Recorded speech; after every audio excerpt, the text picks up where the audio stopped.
Hi everyone. You're welcome back to my channel. My name is Toyo and I make videos about digital nomad process in Malta, schooling in Malta as well. And today this video is somewhat different. It's still about schooling, but it's on schooling, studying in the US. And I have with me the lovely Ola. And I just have to say this before you introduce yourself. Ola is the one that reached out to me. Reached out to me about schooling in Malta, normal process in Malta as well. And then I'm on her channel, talking about these things. And then I also have her here. So Ola, thank you so much for joining us. Please can you give us a brief introduction about yourself? Okay. My name is Ola. Yeah, I'm also a YouTuber. I currently work in the US, but I also had my master's degree in the US. My bachelor's degree was in Nigeria, by the way, Obafemi Awolowo University of the greatest Ife. Yay. Of the greatest Ife. Then I had my master's degree in student affairs in Miami University of Ohio, and now I have transitioned to working full time in the US university here in the US. So yeah. Lovely, lovely, lovely, lovely. So you schooled in the US. So you said you did your master. So that's for 1 year, 2 years? For 2 years. So masters in the US is usually for 2 years, if I'm not mistaken. Yeah. Okay, that's cool. So I'll just be asking you these few questions and then you respond to us. So why do you think people choose the US, or why did you even choose the US, to Okay. study? So for me, I feel like the reason I chose the US is because when I was applying, I didn't have money. Okay. I did That's not have. that's serious because you know how when people want to go to the US, or if you hear someone going to US now, it's like this person that's going to US has money. Yes, How now. was that? Yeah. So I feel like for me, I didn't have money because for me, for the longest time, it has always been Canada. But Okay. as at the time I was applying, I didn't have money. So my initial plan was like I was going to work and I was going to save up and go to Canada. Mhm. But then I went for entrance exam. Like I wanted to do my master's at University of Lagos. And I just go back that day and I was so frustrated. I'm like, I'm done with Nigeria. Like I don't even want to do any master's here again. So, and at that point, I had not yet saved up a lot of money. So I just started Yeah. looking at schools in the US because for my research, I found that I could get scholarship, and I'm like, I don't have money to pay for school fees. And since there are scholarships available, I'm like, okay, this is the country that I'm going to come to. Also, the US is like very good for my field. Like, I looked at some schools in the UK, I look at some schools in Canada, and I realized that they even recruit people from the US. So I'm like, you know what? I am going to actually apply to the US. So I feel like people should choose the US because there are a lot of financial aid and financial opportunity for people. Also, global education, everybody wants a degree Yeah. that is universally recognized. Like even if I was to go back to Nigeria today, like there's a little bit of prestige and dignity with the fact that you have a US degree. So yeah. Yeah, that's so true. That's yeah, that's so true. So you said how many scholarships did you get? I got 6 fully funded scholarship. That's interesting. That's commendable. That's very, very commendable because this Yeah. was when I checked your YouTube and I read it, I was like, eh? Like Yeah. you almost never hear stories like this. Like how did you get those? Yeah. So, and I feel like that is part of like the reason I started a YouTube channel because for me, also as a non-STEM student, I feel like that is not common because most Mhm. people talk about STEM students, like because I mean they do a lot of science, they do a lot of research, but as a non-STEM student that is not doing research, how did I get 6 fully funded scholarship? So for me, at first, I think I started with research. Like I said that day, it was in July. I can never forget. I think it was July 24, 2019 when I came back for my master's exam from Unilag. I came back and I was just so sad. Eventually I got the admission, but at first I thought I wasn't going to get the admission because I was like, what exactly happened Yeah. here? So I was so sad. I was like, okay, what exactly am I going to do? And that night, that was the particular night I started my research. I'm like, I just have to find answers to the questions in my heart. Because prior to then, I reached out to a friend of mine that was already in the US, who is a STEM student, asking about, I want to study in the US. And the person told me like STEM, non-STEM, like there's nothing, there's no Yeah. research, nobody's going to fund you. So that kind of discouraged me a little bit. But like after the whole exam thing, I'm like, you know what? I'm going to find answers to the questions myself. So I started researching, and like that is what I tell people. Like, if you want to study abroad, first start with your research. Don't, I mean, it's good to like listen to what people have to say, because sometimes you get insight from them. Particularly now, there are a lot of people on YouTube that talk about these things. So it's good to listen to what they want to say, but don't take it by every nook and cranny. Also make sure that you are doing your own research and you're also getting the facts by yourself. So I Yeah. did research. I thought, okay, if I submit my application, I mean, I finished as I wasn't like the best in my undergraduate days, but I finished with a 2-1. I'm like, okay, I can actually submit, my, I mean, I had a good score, so I can submit my transcript. Also, I didn't want to write the exam. Like, it's a whole complex thing. I'm like, I didn't want to write the Yeah. exam. First of all, I felt like I was speaking English in Nigeria, and my undergraduate degree was also in English. So I'm like, I Okay. understand it well enough. Then I also didn't want to write like the graduate research exam. So it was about meeting schools that, have my requirements and were also willing to like give me scholarship. So then Yeah. I submitted an application. I waited to get decision from them. After I got decision, no, some schools I had to wait for decision. Then I had to do like the assistantship interview. But for some schools, like they sent me an interview for assistantship straight up after I applied, and I What did a is lot of. assistantship? So graduate assistantship is like the type of funding I got, which is like a Okay, way for okay. you to help the university achieve their mission. So it was kind of like what I was talking about, like you work with undergraduate students. Mhm. Like the university could have employed a full-time person, but they employed you as a graduate assistantship to help Mm, achieve their mission. So they help you pay your tuition, and they pay you like monthly, like probably 1,000 depending on the school okay. monthly. Yeah, I mean, yeah, that's what I got. I got like a graduate assistantship, work with undergraduate students. So yeah. So before we go on, so I just need to mention that Ola does consultation. Yeah. Yes, so he actually consults. She's not an agent, but she consults for this kind of things. So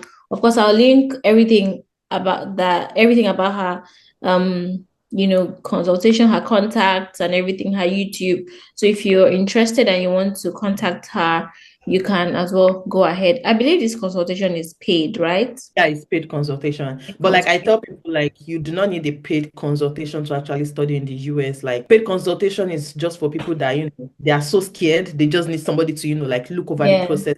But like you don't need paid consultation. If you watch the YouTube channel, if you do like the research properly, you should be well on your way to like studying abroad. Yeah. Absolutely. That's true. Like we've been saying since morning, research, just the research. Yay!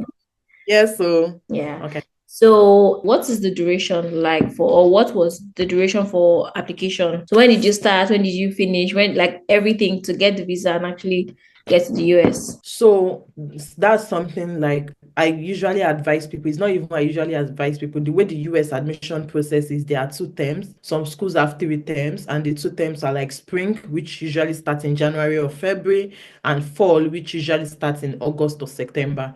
So Okay. if you're applying for the fall is like the start of the school year. If you're Mhm. applying for the fall semester, which is August, you should have started your application a year before. So for me, I Yeah. submitted, yeah, a year before, because of the whole admission process. Also, visa is a whole ball game, a different ball game Yeah. entirely. Entirely. I submitted my first application in October of 2019, and I got the decision in February of 2020. But because of like COVID and everything, I did not come to the US until 2021. But if COVID wasn't involved, by May I would have my visa, or by May or June I would have my visa, and then by July I would travel to the US. So that is usually how the process is. I mean, for some people, you might not submit in October. The reason why I submitted the first application in October was because they were doing free application week, and I wanted to beat that application, because I'm like, I'm not about to spend money on application if there's like a free application week. But Yeah. something I tell you is just note the deadline. When you are submitting, like most schools usually have deadline for December, for school that will resume in August too. They will have deadline for December, they have deadline for January, they have deadline for February. And what I tell international students to pay attention to is, some of them will tell you there's priority deadline. What that priority deadline means is that is the deadline if you are considering funding, if you are considering financial aid. So just make sure that you're applying by the priority deadline. For me, when I was applying, some schools told me, oh, if you want to get funding, you apply by December 1. If you don't want funding, you can apply by March, whatever. Me, I want funding. So I was applying Of like course. then, yeah. Yeah. a deadline. So that's why I actually submitted my application early. And for some people, when they submit their application, they are expecting like decision making, like straight up. No, you still have to wait. Like for me now, I said I submitted my first application in October. And I didn't hear back from them until February. And that's because they have to wait for everybody to submit the application. Then they gauge, okay, this is what this person submitted. This is what this other person submitted. What are we doing? Except if a school has rolling admission. Rolling admission is that by as you are submitting your application, you are getting admission in like 2 weeks or 3 weeks. But if a school does not put it on their website that they have rolling admission, whether you are submitting in July, whether you are submitting in February, you still have to wait till after their deadline before you can start Okay. expecting from them. Yes. Interesting. You know, I like this conversation. I'm actually up for it because when I hear students things, study, we always hear some other countries or let's say Europe or UK. I to be honest, I barely hear I'm going to school in the US. I rarely hear it. And it's just that I don't know, maybe a group of people or some it has just seemed impossible. But like meeting you and like I checked your channel and everything, I was like, okay, this is actually possible. It's something that is it's doable. It's not like the most difficult thing in this world to achieve. People are actually doing it, and you're one of them. Interesting. So, are there any challenges for prospective students? That people should anticipate. And I mean, apart from getting to the US, like you can also touch on that. But I mean, like the visa process. What is happening now? And I know also that Uncle Donald is in town now. So so is it affecting anything? So for the students, I don't think I mean, it has not brought up any executive order Yeah. to affect students. I think right now his main concern right now is for people that are undocumented, people that are Yeah. illegal immigrants. But for year in, year out, students will continue to be in the US because Of US course. is a very diverse country and they actually need international students. That's something else I forgot to say. They actually need international students because there's something that they call diversity. They actually need international students in their university. So I don't think they can halt that process. But Yeah. fingers are looking at what he wants to do. But for now, he has not said like any executive order. Then talking about challenges, I feel like the visa might be like the most challenging thing because pretty much like the admission process is like very much straightforward if you are following the rules, if you are following like everything they ask you to submit. I know a lot of people will be asking me, oh, a school told me to submit transcripts. Am I supposed to this? Am I supposed to that? I'm like, if you have like something that you don't have, I should not be the one you are asking. You should be asking Yeah. the school, okay, I don't have this. Can I submit this as a sub? Exactly. So that is something for you to also note, like, make sure you understand the requirements. If a school tells you to submit GRE and they say GRE is compulsory, you cannot, this is not Nigeria where you can do mago. You Yeah. cannot. In fact, if your application material is not complete, they are not even reviewing your application at all. Everything has to be complete Wow. because when you're applying for graduate school, for instance, you are submitting your application to the graduate school. Once it is complete, they send it to your department. Same way with undergrad. I mean, for undergrad, it's kind of like less because the requirement is not really a lot. But for graduate student, that is it. So make sure that you understand the requirements. Then the challenge with the visa is like getting visa is dependent on what the mood of the visa officer is and also how you answer the Honestly, question. sometimes I feel like that thing is not fair. Yes, like, and the reason I said mood of the visa officer is because sometimes, like, you will hear people like the way they answer question, you'll be like, oh my God, this Yeah. person would get it. Like, before I got my visa, then there's like this Neraland I used to read. There's this Yeah. students visa platform on Neraland, and like there's this particular girl, she got rejected like 5 times. She got into Harvard. She's the child of like a very wealthy person, and she just kept getting rejected. Like she was like, oh, she would go with confidence because I mean, she had the money. It's a very good school, Harvard. Who would the Yeah. Harvard Yeah. want to reject you? Yes. And she's from a wealthy home, but like she did not get a visa until after the fifth attempt when she was sharing her testimony. And I'm just like, US, whether you have money or not, they don't care about you. is Yeah. dependent on the mood of the visa officer. So as much as you are, I feel like that is like the most challenge for people, the visa. But if you're able to scale through their process and with God on your side, you will scale through that process as long as you do your due diligence. Because sometimes to like when I went for my visa interview, like because I was on the queue, I did it in Lagos, I was on the queue, you are hearing what other people are saying. Like there was one particular guy that was saying nonsense, and I'm like, no, because the man that I was even interviewing with, very old man, he was giving people the opportunity to talk, but this man was saying nonsense. It was like he sold his land to afford his fees. I'm like, no, like you just book your tiles. Like, why would you sell? If you said you sold your car, that is different. But like you sold a landed property, like that is automatic visa rejection. So some people you do your homework very well and you pray with God on your side, you will get the visa. Absolutely. In fact, the thing is, just do your part. Like, really, really just do your part and make sure that you're actually excellent at it. Because Viva and I we heard about someone. Actually, they asked her about her date of birth and she forgot it, You see? and she still got the visa. Oh, really? She got the visa. But there are people that small thing. I mean, that's the end. That's the end of your Yeah. application. But Yeah. what is the acceptance rate? I mean, for the visa. For visa. Yeah. Hey, I feel like I cannot even say because right now, honestly, I feel like most of my friends actually got their visa. I mean, I know just no, I know two people that were rejected. I mean, they are now in the US, but I know two people that were rejected at first, and then they got their visa like on the second attempt. But I feel like and I feel like that was what also encouraged me when I was applying for visa because I'm like, all my friends they got it. I'm not going to get rejected Eh, because my visa story is also another ball game entirely. Like I felt like I wasn't even doing interview. I feel like it was just like a conversation with the man. Like yeah. I think my story is favor, favor, favor. It's really But favor. yeah, They really favor. yeah. Then I feel like another challenge that people might face is when they come to the US, language. Jesus Christ. I Is it mean, not we speak English? is English, oh, but But it's when a you're different type of English. yeah, it's a different type of English. Also, like when you watch American movie and you understand them, but like I also feel like it depends on like where you are going.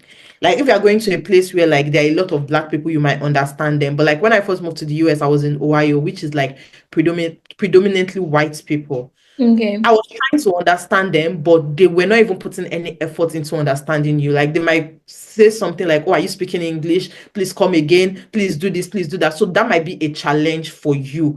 But if you are fine with repeating yourself, then that might not be a challenge. Then also the culture, like there are just a lot of culture shock. Of course, whether you are even moving country, like even if you're going to the UK, of course, you should expect that some things will shock you. But I feel like language was like the biggest thing that really shocked me because when I first came, like any small thing, please could you repeat yourself? I'm like, I beg. And then I feel like I don't know, maybe they got used to how I talk, or maybe I've also kind of like assimilated a little bit Yeah, from you them. probably also adapted, and at least you now Yeah. starting to pronounce some things the way they will pronounce. So Yes, exactly. So I'm like, okay, yeah, but language is really a big thing. I mean, it's both English, but you just need to pay attention to make sure that you can understand them, and you also need to talk slowly to make sure that they can understand you as well. So yeah.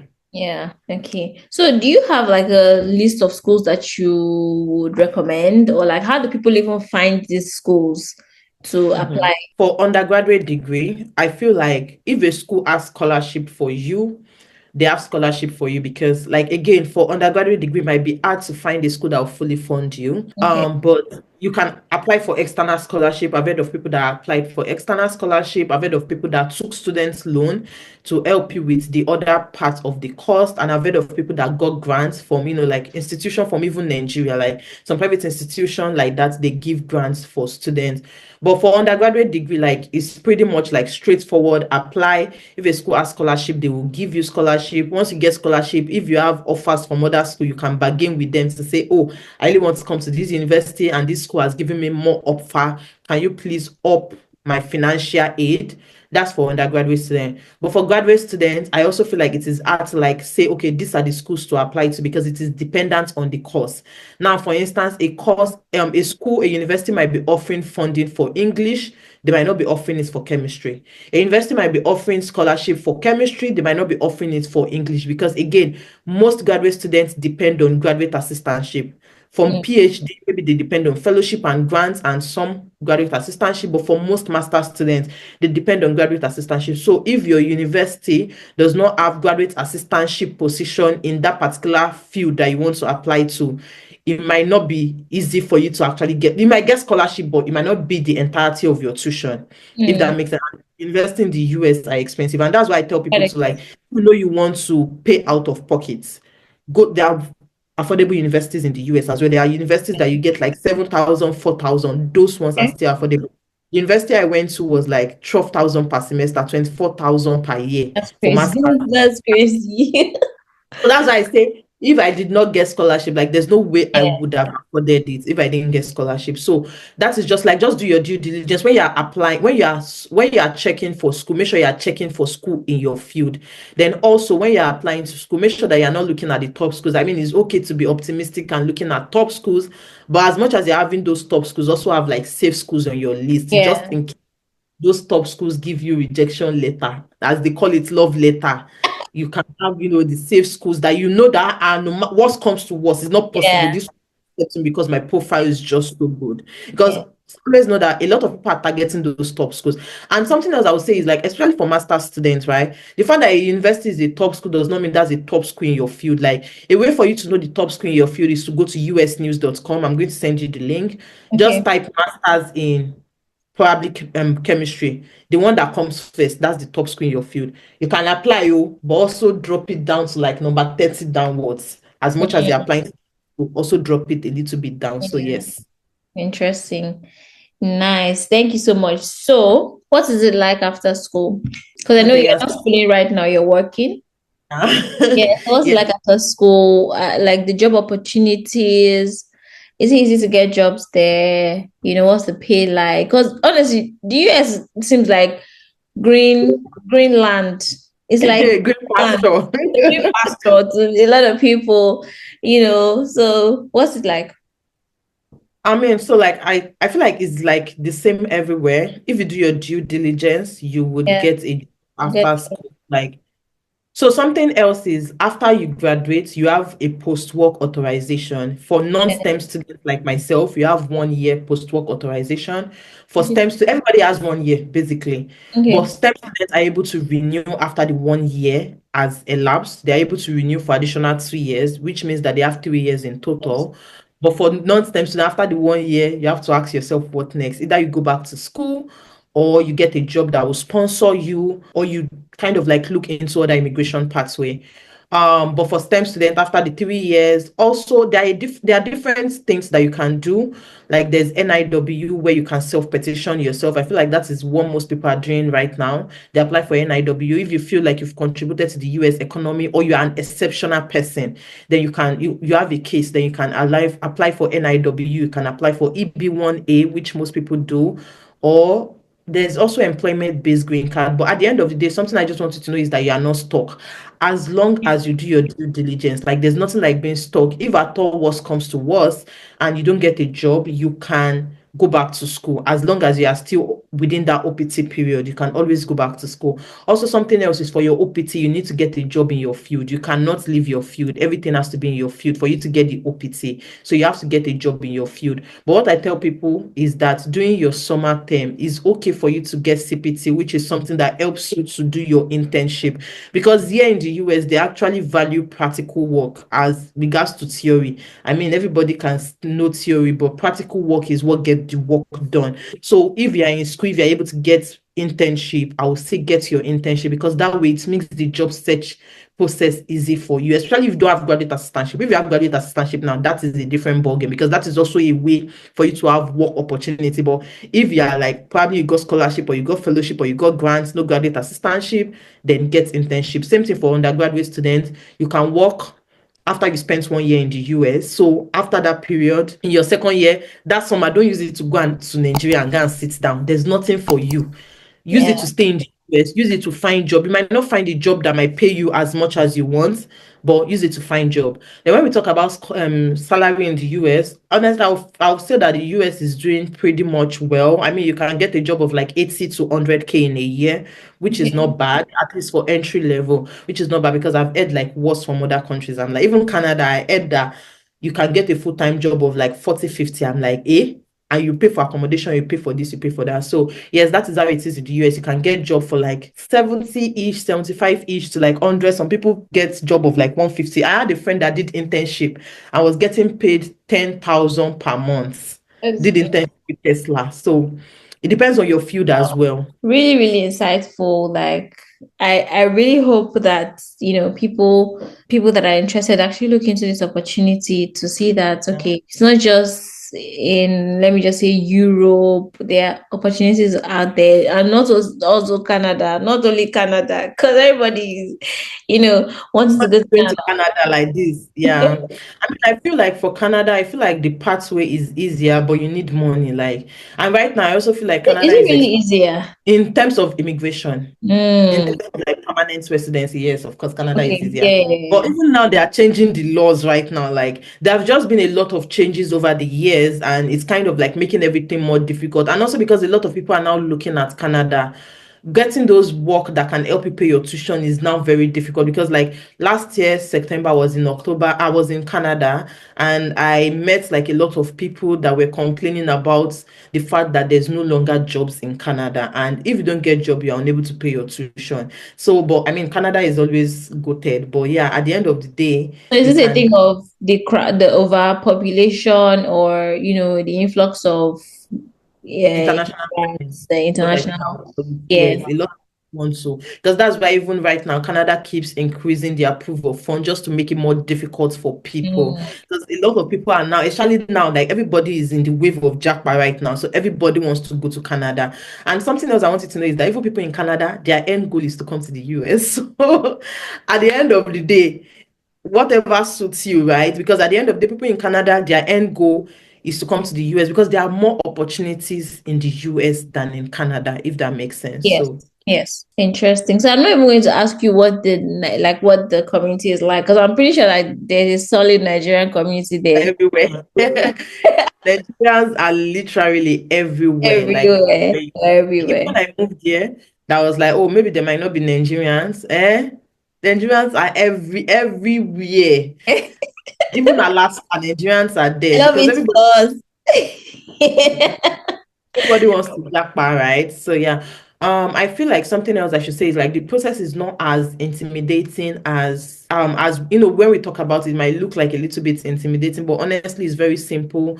Just Yeah, do your research, understand the schools you want to apply to, understand their requirements, apply to the school, pray because prayer is also important. Once you okay. get your admission, and you get your financial aid, apply for your I-20, fill your DS-160 online for the visa, then start looking for visa dates, pay your visa fee, pay your service fee, like all of those things that has to do with visa. Prepare yourself for the interview and go for your interview. Once you get your visa, that's it. Like once you get your visa, you don't even remember all the process, like all the long thing Yes, that you had now. get it. So yeah, and then you're already in the US. Then when it comes to the US, you can face the problem that the US comes with. Like I'll Yes. say, like, but at the end of the day, you adapt. Like everybody, when you move to a new country, at first the first few months always difficult. But by the time you adjust, like literally when I was going back to Nigeria last year, December, I was very scared because I'm like, oh, I've spent like almost 4 years in the US. How is it going to look like? So that's the way it is. Like it's just like, oh, going back home again to start your life over again. No matter where you're moving from, it's like you're starting your life. It's not even about the US. Even Very if you're true. moving to Canada, you're starting your life from the very beginning. So, All right. So can you just give us finally any advice for students or people that want to apply to come to the US? okay. So, yeah, something I would say is that, like, don't give up. Like, I know sometimes the process might be a lot, it might be overwhelming, it might be daunting. Yeah. With admission, with visa, just make sure that you're not giving up. Like, even if you were rejected at first, as long as you don't give up, there's always a story at the end of the day Yeah. because people that give up are not winners, right? And those that win are not people that give up. So if you Yeah. don't give up at the end of the day, there's always a story to tell to the world. So remember, I said, like, my friends, like, I had two people that got rejected at first and then they got accepted. Also, remember the story of the lady that got a visa after 5 attempts. So as long as you don't give up, there's always way and opportunity for you. Then the second thing is that believe in yourself. I feel like majority of people kind of like don't believe in themselves, but believe in yourself, because when you believe in yourself, it even reflects in the way you write your statements of purpose. So believe in yourself. As much as you've done your due diligence, you saw that you actually, meet the requirements. Like one of my friend actually had a tutu and she has scholarship and is studying in the US right now. So as long as you believe in Yes. yourself, so don't because you had a tutu shove yourself aside, or don't because you have HND. I feel like that's the most common one. Because you have HND, you want to shove yourself aside. No, look for yourself. What is this school requiring from me? As long as you meet that requirement, don't care what anybody wants to tell you. Yeah, Apply and back it up with your prayer. So yeah, I wish you all the best. absolutely. Thank you so much, Ola, for coming on the channel. Talk to us about schooling in the US. I'm so super grateful. So, like I said before, she does consultation. And so I'm going to put her YouTube, I'm going to put her links and her, I believe, social media, whatever, any link, all the links I'm going to put there so No that worries. people that want to, reach out to you and people that want to, you know, that have questions can reach out to you. Thank you so much for No. watching. And thank you so much for coming, Ola, once again. Thank you so much for watching, guys. Please don't forget to like this video, give it a thumbs up, and put your comments in the comment section. What do you think about schooling in the US? Are you for it or are you against it? Don't be against it though, because I don't know. I think people can be against it as well because, like I tell people, US is not the only country. Like there are other countries that Yes, you can. for And sure. also, if you are kind of like worried about the uncertainty of the visa, because I know for UK, like if you have your money, like the chances that you get your visa is like very up there. But Yeah, US, whether you have money or not, everybody will still go through that true. process. So yeah. That's so true. Absolutely. Thank you so much, guys. Don't forget to subscribe as well. And I'll see you in my next video. Bye. Bye.